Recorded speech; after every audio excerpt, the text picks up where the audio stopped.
At first glance, it's always the Princess of Wales who commands attention. Her movements, her words, her presence, every detail carefully observed. But just beyond the frame, often unnoticed, stands someone whose role is just as critical, yet deliberately invisible. Her name is Natalie Barrows, and for years she has been one of the quiet forces shaping how Catherine's public life unfolds. When the Princess of Wales steps into a room, the moment may look effortless, but nothing about it is accidental. Every handshake, every pause, every transition from one engagement to the next. Much of that precision traces back to Barrows, Catherine's deputy private secretary, a role that functions less like an assistant and more like a chief architect behind the scenes.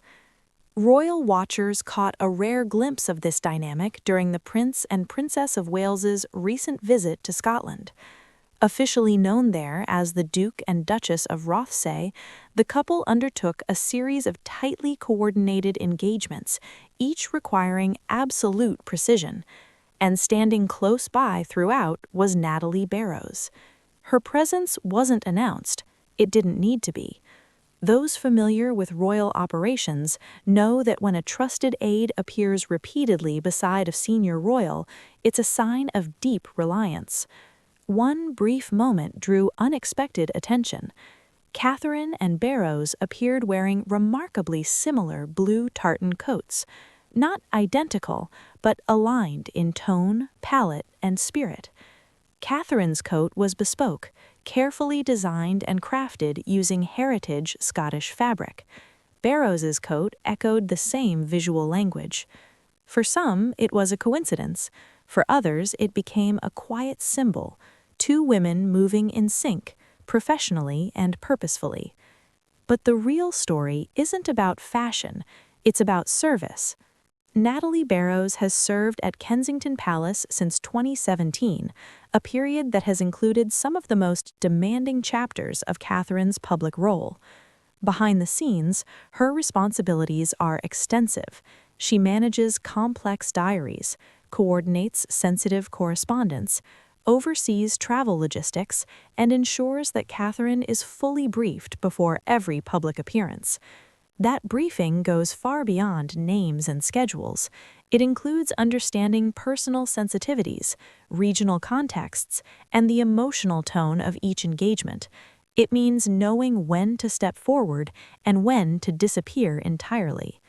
At public walkabouts, Barrows is often visible for only seconds. A quiet step behind the princess, a gentle reach to take flowers or letters, a perfectly timed movement that allows Catherine to continue connecting without interruption. This kind of work demands instinct rather than instruction, and it's why Barrows has been present at so many defining moments.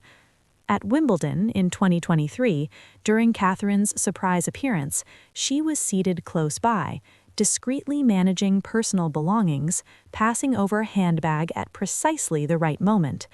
On overseas tours, including the Caribbean in 2022, she could be seen facilitating seamless transitions between formal ceremonies and spontaneous public greetings. Nothing rushed, nothing delayed, nothing out of place. There have even been rare, lighter moments caught by photographers. During a state visit, Catherine and Barrows were seen sharing a quiet smile and conversation in the back of a car en route to an engagement. Images like these are unusual and revealing. They suggest a working relationship built not only on professionalism, but on ease, a dynamic where trust has long replaced explanation. Before we continue, let me ask you this. Do you think the most powerful roles in royal life are often the least visible? Let me know in the comments. And if you enjoy these behind-the-scenes royal insights, subscribe now and let's get back to it.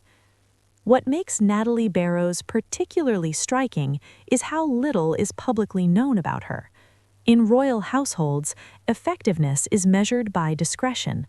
The best aides ensure that the principal shines, while they themselves remain in the background. Over the years, Barrows has occasionally appeared in outfits that subtly echo Catherine's style. Similar silhouettes, complementary tones, comparable tailoring.